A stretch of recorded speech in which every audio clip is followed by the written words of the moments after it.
तूफान ना तो फिर स्वागत किस काम का। तो सबसे पहले मैं अपनी बातों को आगाज करने से पूर्व जमशेदपुर के पूर्व सांसद अमर शहीद सुनील महतो का नमन करता हूं, वंदन करता हूं। और आज लोकतंत्र के चौथे स्तंभ के माध्यम से मैं वर्तमान राज्य सरकार से आह्वान करूंगा कि केंद्र सरकार से शहीद सुनील महतो की हत्या के लिए एनआईए का गठन हो, एनआईए की टीम उनकी जांच करे, उनकी मृत्यु के कारणों का खुलासा करे और तमाम अपराधियों को कटघरे के भीतर लाके खड़ा करे। ये मैं राज्य सरकार से मांग करता हूं।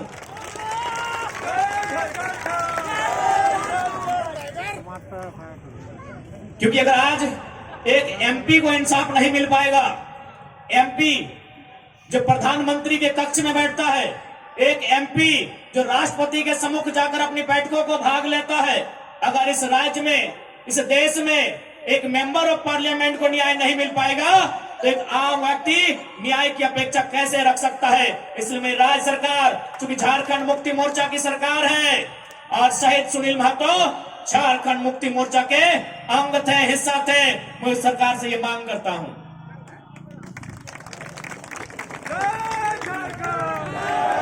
तो आज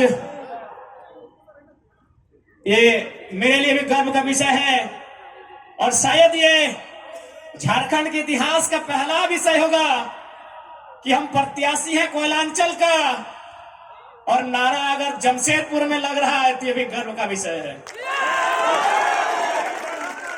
खैर, जी हाँ, लोकसभा प्रत्याशी हमने गिरिडीह के लिए सोचा है, अब जमशेदपुर की धरती में नारा लगा रहे हैं तो कोशिश कीजिए नारा कम लगाने, तो जमशेदपुर में भी मन बना सकते हैं।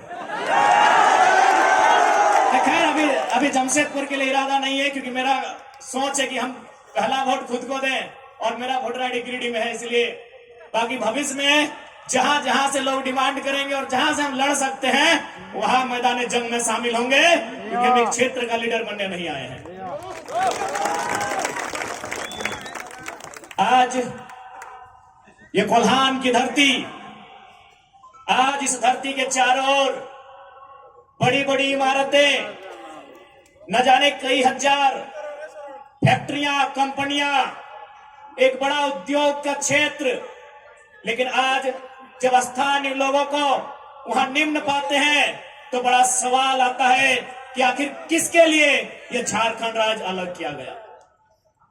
88 सालों का संघर्ष, 88,000 का बलिदान, धरती आबा बिरसा मुंडा की जन्मतिथि 2015 नवंबर को यह राज्य अलग हुआ। बिहार राज्य से कटकर 46% भूभाग लेकर 79,714 वर्ग किलोमीटर और उस समय 18 जिले लेकर यह राज्य अलग हुआ। लेकिन आज आप देख सकते हैं, आपकी नजर जहां तक जाएगी, आप जहां तक अपनी नजर को दौड़ा सकते हैं, आज आपको एक ही चीज तस्वीर सामने आएगी कि आज भी झारखंड के लोगों को छलने का, ठगने का काम किया जा रहा है, उसके खिलाफ हम उलगुलान लेकर आए हैं। इन साफ शब्दों में कहेंगे कि मर्यादा पुरुषोत्तम को श्री राम कहते हैं, मर्यादा पुरुषोत्तम को श्री राम कहते हैं, बांसुरी वाले को घनश्याम कहते हैं, मिसाइल मैन को अब्दुल कलाम कहते हैं और जो टाटा बीसीएसएल से आंख मिलाए उसे टाइगर जयराम कहते हैं। बिल्कुल सवाल होगा, जबकि मुझे बहुत सारे लोगों ने कहा कि आप फ्यूचर के लीडर हैं झारखंड का, आप झारखंड का भविष्य हैं, आप अच्छा बात बोलते हैं, आप अच्छे हैं भी, लेकिन कोशिश कीजिएगा कि कोल कंपनियों के खिलाफ मत बोलिएगा, टाटा, वेदांता, बिड़ला के खिलाफ मत बोलिएगा, ये बड़ी हस्ती है। तो हम भी कह दें कि अगर आप बड़ी हस्ती हैं तो याद रखिएगा उस बस्ती को हमारी हस्ती के कारण आप टिके हैं। जी हाँ, ये बातें हमारे सामने आई कि आप, और बिल्कुल इतिहास गवाह है, चूंकि इसे टाटा नगरी के नाम से जाना जाता है, तो मैं आपको इतिहास के पन्ने से परिचय करवाऊंगा। 1977 का वो साल था, लेकिन वो कोल्हान नहीं, वो कोयलांचल था, वो टाटा सिजवा नामक क्षेत्र था और वहां के जीएम ने एक कोयलांचल के हीरे को ऑफर किया था कि हम तुम्हें कार देंगे। उस कोयलांचल के हीरे ने कहा था हमें कार नहीं, बदले में रैयतों के लिए रोजगार चाहिए। इस बात में उनके बीच तू मैं हुआ था, वाद विवाद बढ़ा था। और आज इतिहासकार कहते हैं, आज जो लोग गांवों में वो कहते हैं कि शहीद शक्तिनाथ महतो ने उस समय तत्कालीन टाटा के जीएम के गालों में खींच कर 2 तमाचा लगाया था, मैं उस वंश का औलाद हूं, मैं उस कौम का औलाद हूं। हाँ, ये मानता हूं कि बदले में फिर बाद में शहीद शक्तिनाथ महतो की हत्या उसी टाटा के जीएम के नेतृत्व में हुआ था। आज उसी का पाई पाई हिसाब लेने आया हूं। अरे कब तक डरेंगे भाई? अरे क्यों डरेंगे? मौत से क्यों डरेंगे? मौत तो हमारे नसीब में है। 77 में शक्तिनाथ महतो, 10 साल बाद 87 शहीद निर्मल महतो, 12 साल बाद 99 रतिलाल महतो, फिर 8 साल बाद 2007 शहीद सुनील महतो। तो सुन लीजिए कंपनी के दलालों, 77, 87, 7 अंत में 7 आता है। अब सामने है 2027। आप तैयारी कर लीजिए जयराम महतो के लिए, लेकिन इस बार भूल मत कीजिएगा, क्योंकि मैं अपने समर्थकों को साफ साफ कह दूंगा, बिल्कुल, क्योंकि आज विधायक सांसद की औकात नहीं है इन कई लाख करोड़ के कंपनियों के खिलाफ बात करने की, लेकिन एक साधारण सा लड़का इनके खिलाफ बात करता है। हो सकता है हमारी हत्या होगी, हमें परवाह नहीं, लेकिन अगर मुझे मानने वाले लोग हैं और मेरी हत्या होती है तो मैं आपसे कहूंगा उस समय धरना नहीं दिया जाएगा, ना कोई आगजनी किया जाएगा, ना ही सड़क जाम किया जाएगा और ना ही बसों का शीशा फोड़ा जाएगा। यदि सच में हमारी हत्या से आपको गुस्सा लगे तो शीशा नहीं, सर फोड़ना उन बेईमानों का जिनके कारण हमारी हत्या हुई। बहुत दिन तक डर के रहे, बहुत दिन तक डर के रहे। कत्ल होगा, शहादत होगी निर्मल महतो की, शहादत होगी सुनील महतो की, और टाटा में असिस्टेंट जीएम के पद पर काम करेगी एसएस की पत्नी। हम सवाल करेंगे, ये सवाल करने का हमको हक है। शहादत देंगे सुनील महतो। आज उनकी विधवा मां रो रही है, आर्थिक दयनीय स्थिति का सामना कर रही है, और एसएसपी की बीबी या फ्री फोकट में जनरल मैनेजर पद पे काम करेगी। हम इसका सवाल करेंगे। आपको जो कहना है कीजिए, आपको जो करना है कीजिए। अरे कब तक डरेंगे कोल्हानवासी? कब तक डरेंगे? कब तक इनकी गुलामी सहेंगे?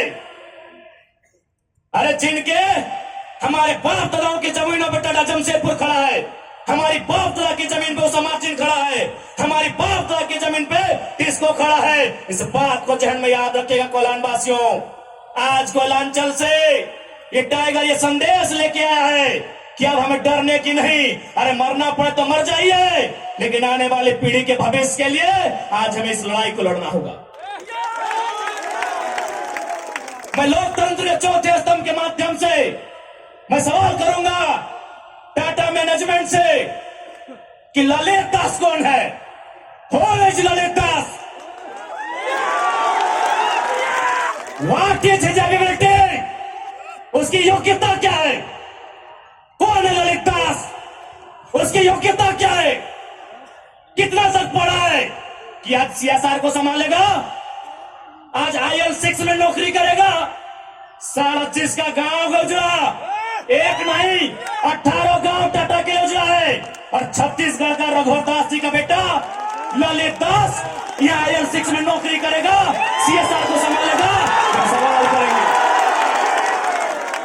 पूछेंगे मैनेजमेंट से, छापिए इसको हेडलाइन में कि जयराम महतो टाटा प्रबंधन से सवाल करता है, जमशेदपुर की टाटा प्रबंधन से, कि ललित दास कौन है, क्या है उसकी योग्यता। बाहर बात अच्छा मजाक बना के रख दी है।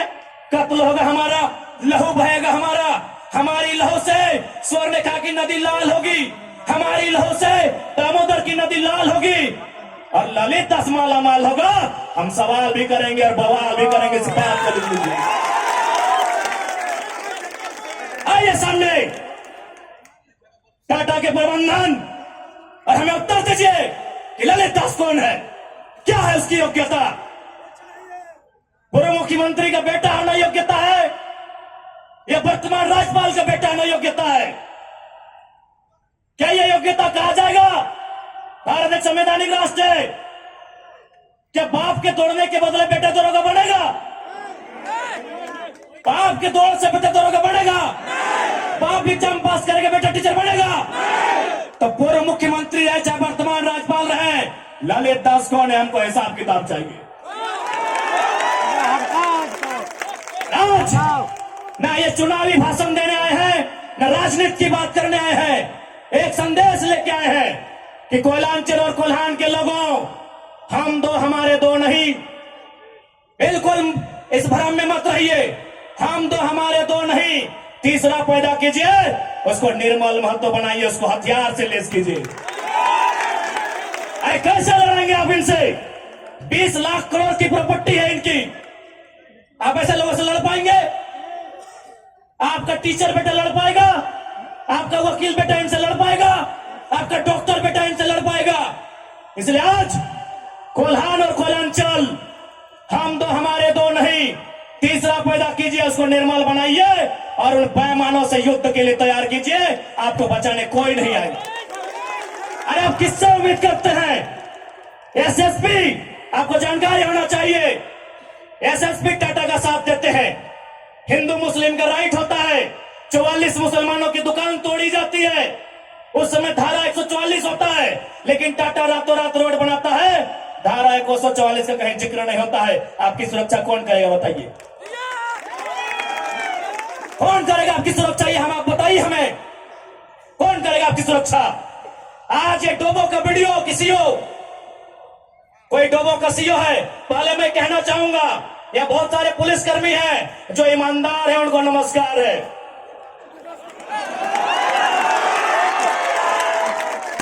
आईएएस रहे चाहे आईपीएस रहे, जो ईमानदार है उनको नमस्कार है। अगर कंपनी में भी ईमानदार लोग हैं तो ईमानदार है, उनको नमस्कार है। लेकिन सुनने में आया है कि डोबो का सीओ 20,000 रुपया प्रति एकड़ अपने बाप का जमीन मोटेशन करवाने के नाम पे मांगता है।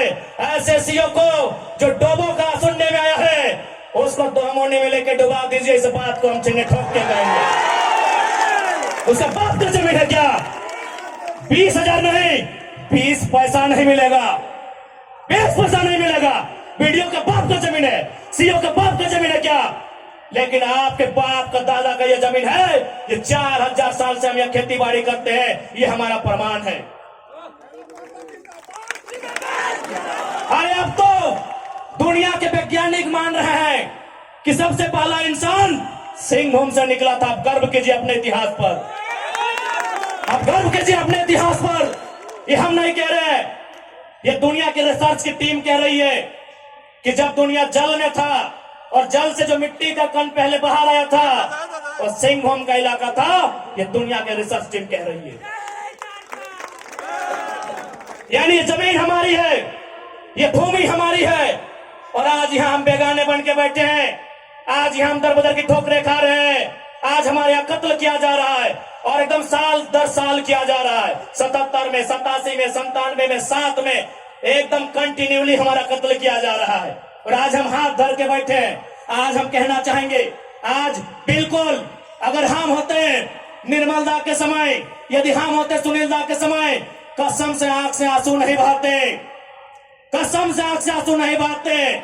उनकी मौत के साथ साथ और 100 लोगों को मरने के लिए तैयार करते, और आंख से आंसू नहीं, उनको नदी में बहाते जो उनकी मौत का कारण बने थे। हमने आंख से आंसू बहाया, हमने अनाथों जैसा अनुभव किया कि हमारे लीडर चले गए। अब रोने का समय नहीं है, अब बिलखने का समय नहीं है, इंतकाम का समय है। क्योंकि आने वाला 20 साल बाद आने वाली पीढ़ी ना वो निर्मलता को पढ़ने का समय जुटा पाएगी, ना वो बिरसा मुंडा को पढ़ने का समय जुटा पाएगी, ना वो शेख भिखारी को पढ़ने का समय जुटा पाएगी। आने वाली पीढ़ी सवाल भी नहीं कर पाएगी। इसलिए आज आपको अपने हर एक घर से, हर एक परिवार से एक एक औलाद को, चाहे बेटा या बेटी रहे, एक एक औलाद को फौलाद बनाना होगा। ये आज मैं कोल्हान वासियों को कहना चाहूंगा।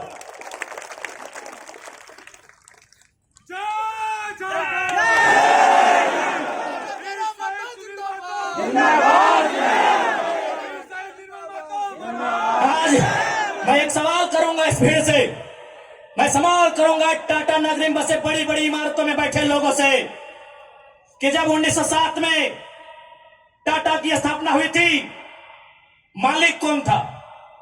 टाटा का कोई होगा? जब 1907 में टाटा की स्थापना हुई थी, मालिक कौन था? Who was the founder? Who was the owner? Tata का कोई होगा? नौसेरे भाई टाटा या जो भी उनका नाम है।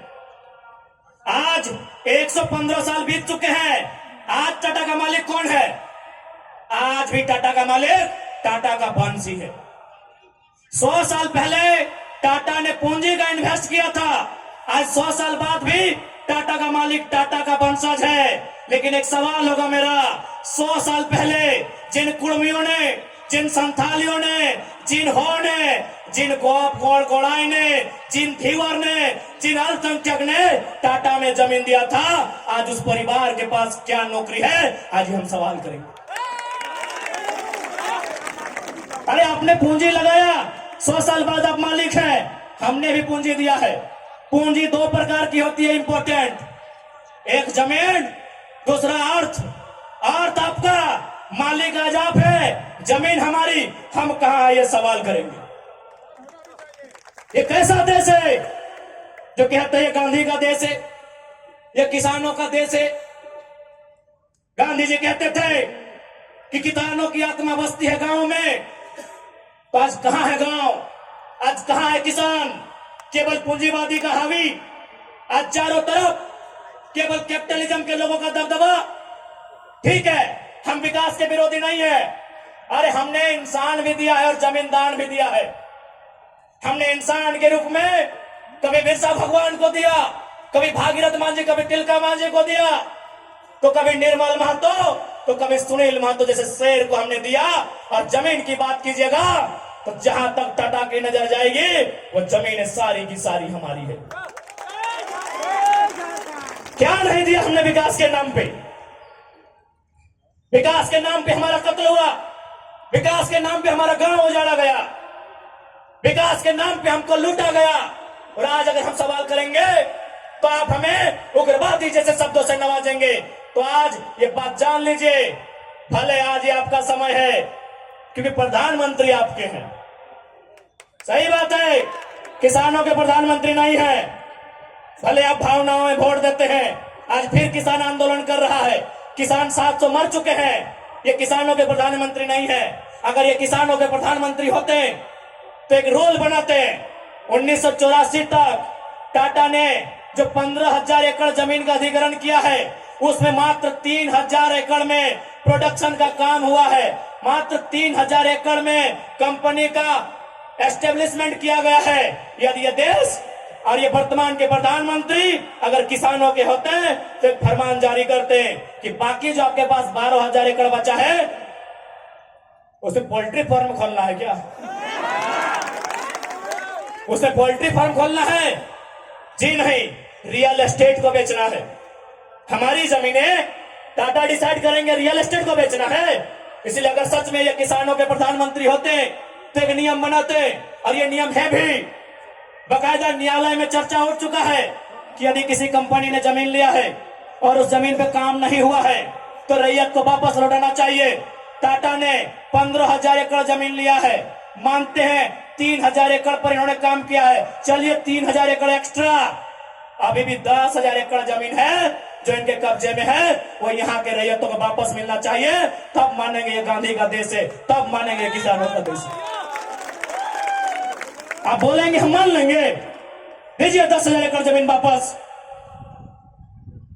तब मानेंगे किसानों का देश है, तब मानेंगे महात्मा गांधी का देश है। आज और तमाम जितने भी IAS, IPS, मिनिस्टर, आज अगर मैं साफ कहूंगा कि संविधान की जितनी हत्या उग्रवादी आतंकवादी करते हैं उससे कहीं ज्यादा वो IAS, IPS और मिनिस्टर संविधान की हत्या करता है जो पूंजीपतियों का साथ देता है। क्यों पता है? पढ़े लिखे लोग, पुलिसकर्मी भाई आप भी सुनिएगा कि आपके SP संविधान की हत्या कैसे करते हैं। हाँ, पुलिस वाली दीदी आप भी सुनिएगा कि आपके DC संविधान की हत्या कब करते हैं। भारत के संविधान को खोलिए, भारत के संविधान में प्रियम्बल आता है, प्रियम्बल में क्या लिखा है पता है? हम भारत के लोग सामाजिक, राजनीतिक, आर्थिक न्याय की बात लिखा है। हम भारत के लोग धर्मनिरपेक्ष समाजवाद का नाम लिखा है। समाजवाद, पूंजीवाद नहीं लिखा है, कहीं नहीं लिखा है। भारत के संविधान में समाजवाद लिखा है। हम भारत के लोग धर्मनिरपेक्ष समाजवाद भारत की निर्माण करेंगे। आज ये जो भी IAS IPS अगर पूंजीवाद के पक्ष लेते हैं, नक्सली से भी बड़ा नक्सली वो IAS IPS होते हैं। हाँ, हम सीना ठोक के कहेंगे। बाकी एसपी साहब, आप चाहे तो हमारी मौत का साजिश कर सकते हैं, क्योंकि आपकी पत्नी को पूर्व में अभी वाला नया आया है, पूर्व वाले SSP साहब, आप चाहें तो हमारी हत्या की साजिश रच सकते हैं, रचने का आपको अधिकार है। आपकी पत्नी को टाटा के दलालों ने नौकरी जो दिया है, और ये कोई नई बात नहीं है। झारखंड राज्य में केवल गुंडों ने मौत का साजिश नहीं किया है। बगोदर के एक विधायक थे, नाम अगर आप नहीं जानते तो सुन लीजिए, कॉमरेड महेंद्र सिंह, उनकी हत्या में एसपी का हाथ था। सीना ठोक के कहते हैं आज भी गांव में लोग कहते हैं कि कॉमरेड महेंद्र सिंह की हत्या में उस समय जो भी थे, क्योंकि हम लोग उस समय अंडा थे, अंडा मेरा छोटा बच्चा थे, हमें आइडिया नहीं है। जो भी थे, जिस भी जिला के थे, झारखंड में 24 में से एक एसपी का हाथ था महेंद्र सिंह की हत्या में। तो ऐसे लोग जिनकी पत्नियों को, जिनके बच्चों को ये लोग नौकरी देंगे, वो हत्या करने से पीछे कैसे हटेंगे? तो सुन लीजिए महोदय, क्योंकि आपकी योग्यता का हम सम्मान करते हैं, आपकी प्रतिभा का सम्मान करते हैं, आपकी एजुकेशन का सम्मान करते हैं, लेकिन एक बात कहेंगे, हम गरीब लोग हैं, बद्दुआ नहीं देते हैं, लेकिन हमारे दिल से एक हाय निकलती है। उस हाय से याद रखिएगा, ये विधाता आपको कभी माफ नहीं करेगा। अरे भाई, अगर हिम्मत नहीं है तो काहे गर्व से बोलते हैं कि IAS IPS बन के आए हैं? अगर Tata, Vedanta, Birla, BCCL, CCL, Ambani, Adani, Usha Martin, TISCO, Telco, अगर उनकी गलत नीतियों से आपको लड़ने का हिम्मत नहीं है तो काहे खुद को IAS IPS की गिनती करवाते हैं? चपरासी बनिए, चपरासी बनिए। और हम ये भी मानते हैं कि आज आपके पास शक्तियां हैं। अरे बहुत अच्छा, क्या कीजिएगा? ऐसे भी तो हमारा कत्ल होता आया है। हम कत्ल होते होते हम मरते मरते परेशान हो चुके हैं। हमने बहुत कत्ल देखा है। जितना अंग्रेजों ने हमें नहीं सताया है, उससे कई ज्यादा गुना कॉर्पोरेट ने, भ्रष्ट IAS IPS ने, भ्रष्ट मिनिस्टर ने और भ्रष्ट डोबो जैसे CO ने हमें सताया है। अरे आप क्या कीजिएगा, कीजिए ना। मरने सब आया है, कौन यहां जीने आया है? 610 ट्रिलियन वर्ग किलोमीटर सूरज। हमारे साथ अगर हमारी सभा को सुनेगा तब बस जनरल नॉलेज ही बढ़ा देंगे। 610 ट्रिलियन वर्ग किलोमीटर सूरज एक दिन मर जाएगा। 510 मिलियन वर्ग किलोमीटर की धरती, ये भी एक दिन मर जाएगी। 165 वर्ग किलोमीटर में फैला हुआ, मिलियन वर्ग किलोमीटर में फैला हुआ प्रशांत महासागर, इसका पानी भी एक दिन सूख जाएगा। 5,95,000 वर्ग किलोमीटर, 95 लाख वर्ग किलोमीटर फैला हुआ हिमालय का पहाड़ एक दिन पिघल जाएगा। 38 मिलियन वर्ग किलोमीटर में उगने वाला चंद्रमा मर जाएगा। अरे 5 फीट का इंसान काहे डर रहे हैं? काहे डर रहे हैं? आपकी डर आपकी मौत का कारण है, आपकी डर आपकी भय का कारण है। मैं एक लाइन कहूंगा, एक क्रिकेट का उदाहरण आपको दूंगा। साउथ अफ्रीका में एक खिलाड़ी थे, उनका नाम था ग्रीम स्मिथ। उन्होंने घर की दीवारों पर 3 लाइन लिखा था कि मुझे बड़ा होके साउथ अफ्रीका की टीम से क्रिकेट खेलना है। दूसरा लाइन लिखा था, मुझे साउथ अफ्रीका की क्रिकेट टीम का कप्तान बनना है। और तीसरा लाइन लिखा था, मुझे ऑस्ट्रेलिया को घर में घुसकर टेस्ट मैच हराना है। जबकि क्रिकेटर का ड्रीम होता है वर्ल्ड कप जीतना, लेकिन ग्रीम स्मिथ का ड्रीम वर्ल्ड कप नहीं था। ऑस्ट्रेलिया को टेस्ट में हराना था। क्योंकि उन्होंने घर की दीवार पर लिखा था, रोज उनको पढ़ते थे और उन्होंने वो तीनों ड्रीम पूरा किया था। आप भी जाओ, घर की दीवारों पर लिख दो, सुनील महतो की शहादत को लिखो, निर्मल दा की शहादत को लिखो, हमारे साथ हुए जुल्म को लिखो, जिस एसपी के टाइम में जुल्म हुआ उसका नाम लिखो, जिस जीएम के टाइम में जुल्म हुआ उसका नाम लिखो और अपनी पीढ़ी से बोलना आज ना सही, आज वक्त उनका है, जिस दिन वक्त हमारा होगा हम भी उनकी आने वाली पीढ़ी से बदला लेंगे। जाओ अपने घर की दीवारों पर लिखो, जाओ शोषित लोग, वंचित लोग अपने घर की दीवारों पर लिखो। हाँ, आज समय इनका है, आज ये बड़ी बड़ी इमारतें इनका समय है, लेकिन याद रखिएगा सिकंदर भी 33 साल की उम्र में झाल बजाकर लौट गया था। बड़े बड़े 30 मारखास जहां से लौट गए। इसलिए मैं तमाम लोह नगरी में जितने पदाधिकारी हैं, जितने मिनिस्टर हैं, मैं एक संदेश देना चाहूंगा, पाप का भागी मत बनिए। पाप किसी के बाप का नहीं होता है। कंपनियों की दलाली मत कीजिए, रैयत के साथ इंसाफ कीजिए। ये मैं तमाम प्रशासनिक लोगों से निवेदन करना चाहूंगा।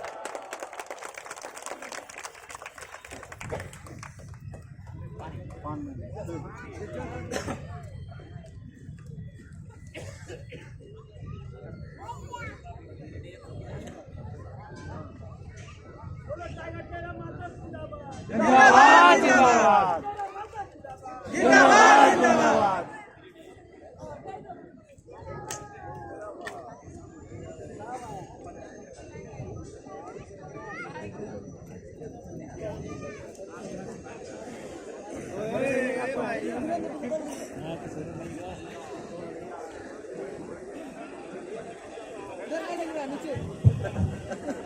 थोड़ा सा इनका तबीयत खराब है। कल ही हम लोग इनको हॉस्पिटल लेकर गए थे। अस्वस्थ होने के बावजूद लगातार हम लोग झारखंड के ज्वलंत विषयों पर लगातार मुखर होकर बोलते हैं। हम लोग अपना फिक्र नहीं करते हैं, हम लोग फिक्र करते हैं कि राज्य का कल्याण कैसे हो, राज्य में इन राक्षसों से हम लोगों को सुरक्षा कैसे दिया जाए। इस विषय पर लगातार हम लोग आंदोलनरत हैं। अब तमाम